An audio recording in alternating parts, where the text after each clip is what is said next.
দেশে কলেরার প্রকোপ আগের তুলনায় কমলেও অপর্যাপ্ত স্যানিটেশন, খাবার ও পানিতে স্বাস্থ্যবিধির ঘাটতি এবং অসচেতনতার কারণে এখনও এ রোগের ঝুঁকি রয়েছে। তাই কলেরা প্রতিরোধের টিকাদানের পাশাপাশি জনসচেতনতা বাড়ানো এবং স্বাস্থ্য ব্যবস্থাকে আরও কার্যকর করার উপর গুরুত্ব দিচ্ছে সরকার।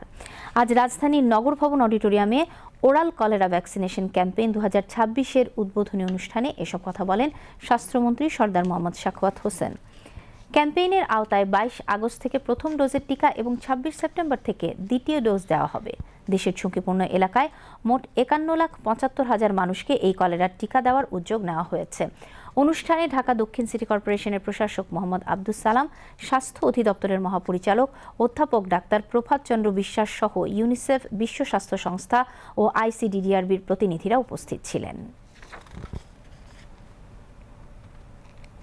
কলেরা আমাদের দেশে একটা বিরাট, আমাদের হাইজেনিক সিস্টেমের অভাব, অ্যাওয়ারনেসের অভাব, আমাদের ফুড হ্যাবিটের অভাব, ফুড কোয়ালিটির অভাব, বিভিন্নভাবে আমরা কিন্তু পর্যুদস্ত। তবে ইনশাল্লাহ এই সবগুলির বিরুদ্ধে আমরা জনগণকে অ্যাওয়ারনেস সৃষ্টি করতে হবে। আমরা ওরাল কলেরা টিকাদান ক্যাম্পেইন 2026 2 ডোজ ক্যাম্পেইন আজকে থেকে শুরু হবে।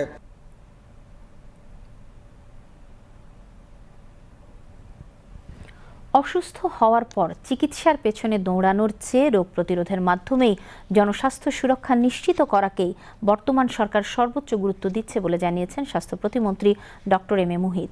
তিনি আজ সকালে রাজধানীর তেজগাঁওয়ে ওরাল কলেরা টিকাদান ক্যাম্পেইনের আনুষ্ঠানিক উদ্বোধনকালে একথা বলেন। স্বাস্থ্য প্রতিমন্ত্রী বলেন, চিকিৎসার চেয়ে প্রতিরোধমূলক ব্যবস্থার দিকে জোর দিলে মানুষ যেমন সুস্থ থাকবেন, তেমনি জাতীয় স্বাস্থ্য ব্যবস্থার উপর বাড়তি রোগীর চাপ কমে আসবে। স্বাস্থ্যসেবা বিভাগের সচিব মোহাম্মদ কামরুজ্জামান চৌধুরীর সভাপতিত্বে এ সময় স্বাস্থ্য মন্ত্রণালয়ের ঊর্ধ্বতন কর্মকর্তাবৃন্দ উপস্থিত ছিলেন।